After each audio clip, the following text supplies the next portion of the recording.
Hey everybody, I hope you're doing well today. My name is Brad Cartwright and the following video is a free preview from bradcartwright.com, a website designed for IB economics students all around the world so that you know you will have all of the information you need to feel empowered for a unit test, a semester exam, or ultimately the IB exam at the end of your 2-year journey.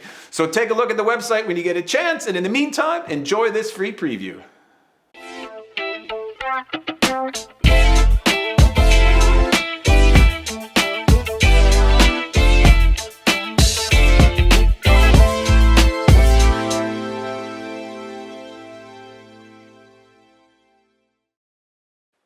All right, now let's take a look at the beginning of the story, right? Every historical process has a beginning, and our beginning is with classical economics, and this starts in the 18th century, which is the 1700s, okay?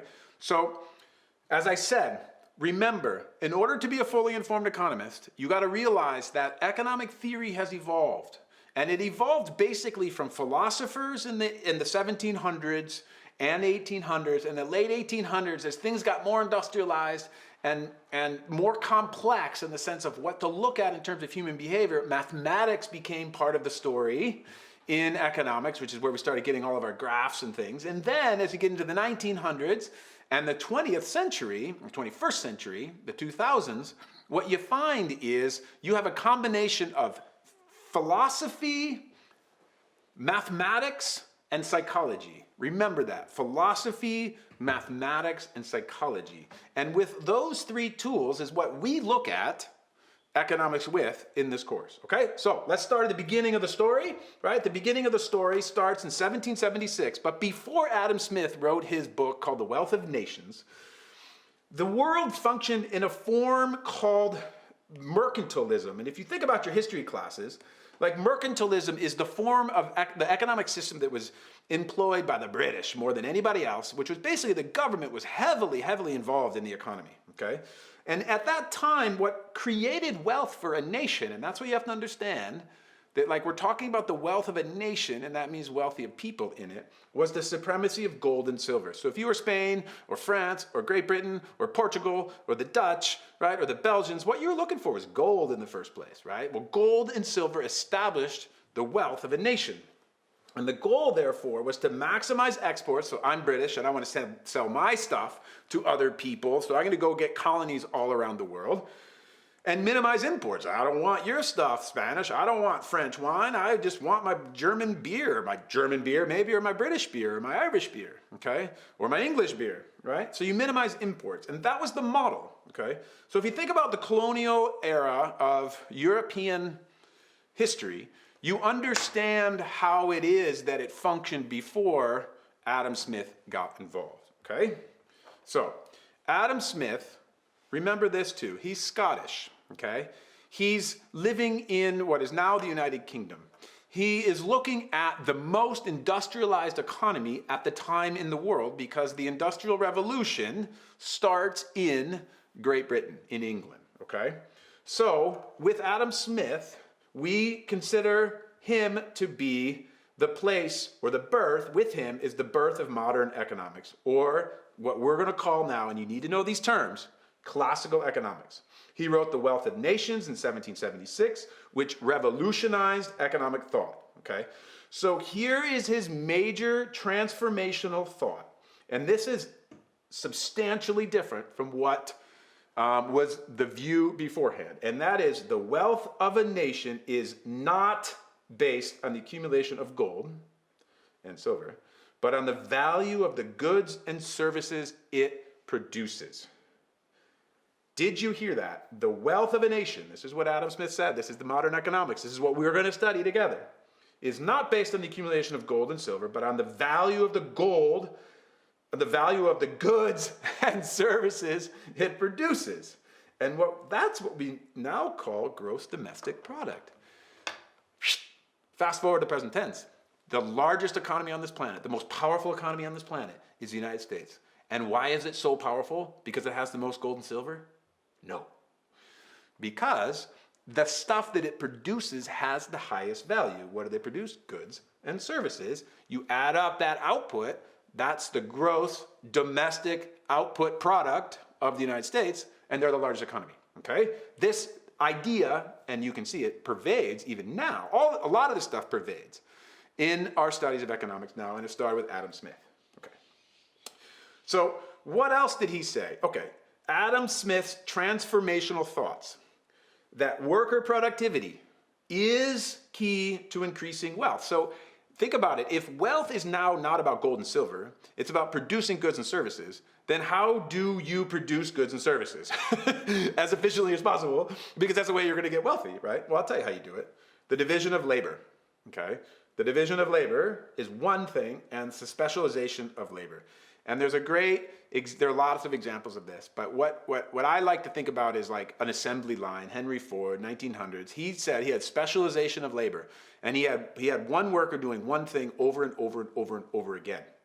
And the assembly line thing is like, the car moved through the workers as opposed to the workers going to the car. So there was an assembly line, and as these parts were added, they ended up creating a car. And one person just, they just put the bolt in. They just put the bolt in. They just put the bolt in. The next person screwed it in, right?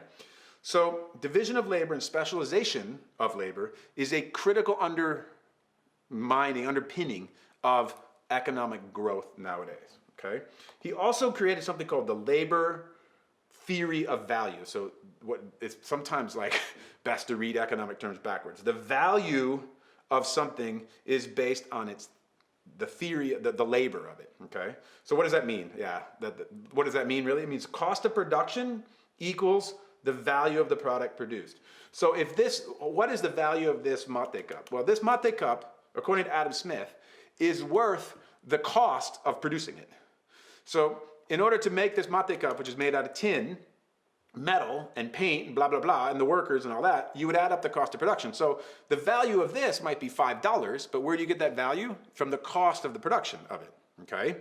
So the value of this comes from the cost of production. Remember that. It's going to change in a little bit, but remember that. The value of this mug comes from the cost of the cost of the inputs, the cost of production, okay? The other thing, and if you study Adam Smith, you may know this, there's this notion of this invisible hand, right? The invisible hand is as opposed to the governmental hand.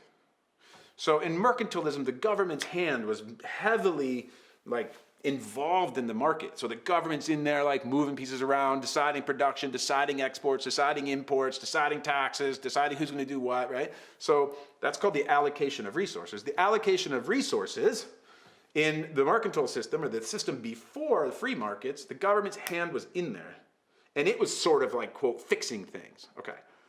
What Adam Smith said is if you really want the best allocation of resources, which means the people who are best at doing one thing are doing that thing, and the people that are best at doing something else are doing that thing, that specialization, right? And division of labor. If you're a teacher, teach, if you're an accountant, count up, the bills. If you are a lawyer, be a lawyer. If you're a medical doctor, do the surgery. But let's not have the teacher doing the surgeries, right? So division of labor, specialization, right?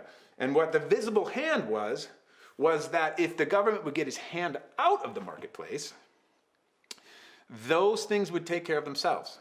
And the reason that would happen is based on two fundamental ideas that you're going to have in your head throughout your studies of economics. And that is that, check it, consumers maximize their utility. Utility is an economic way of saying happiness. I'm happy because I bought new shoes. I'm happy because I have a new shirt. I'm happy because I have a new iPad, right? Utility, right? So consumers' utility and combined with producers' interest in what? Maximizing their profits. And therefore, the market will self-regulate, which means that there's no hand, the hand is invisible, and as a result of that, the best allocation of resources in a market will happen. What does that mean? Okay, if this mate cup costs $5 to make, put it over here, here's the producer, it costs $5 to make. I'm over here, right? I look at that, I'm like, ooh, I like that, I'm gonna buy it. And I'm thinking in my head, I'll buy it for 10.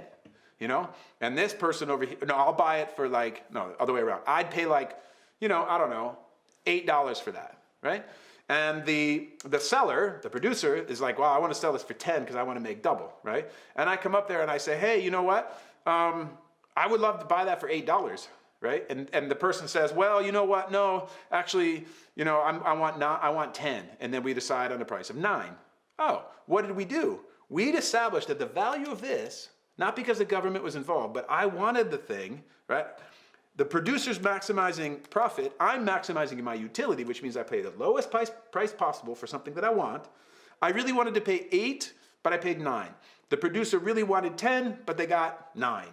And therefore, the system itself fixed itself. And if you can't sell mate cups for $9, then you're gonna go out of business. And so the market is what's called self-regulating or self-righting, and that's not without any of the government getting involved. Okay? Those are the transformative thoughts of Adam Smith. Okay. So what did he say? He also said, and check this out, free trade is the key to the prosperity of nations. Not mercantilism, not tariffs on imports, right? But free trade. So he was an advocate of free trade over protectionism, and he believed, and he sort of like coined this phrase of laissez-faire economics, which is where the economy functions as freely as possible from the intervention of the government. And what is the economy? Consumption, production, and trade happens as freely as possible.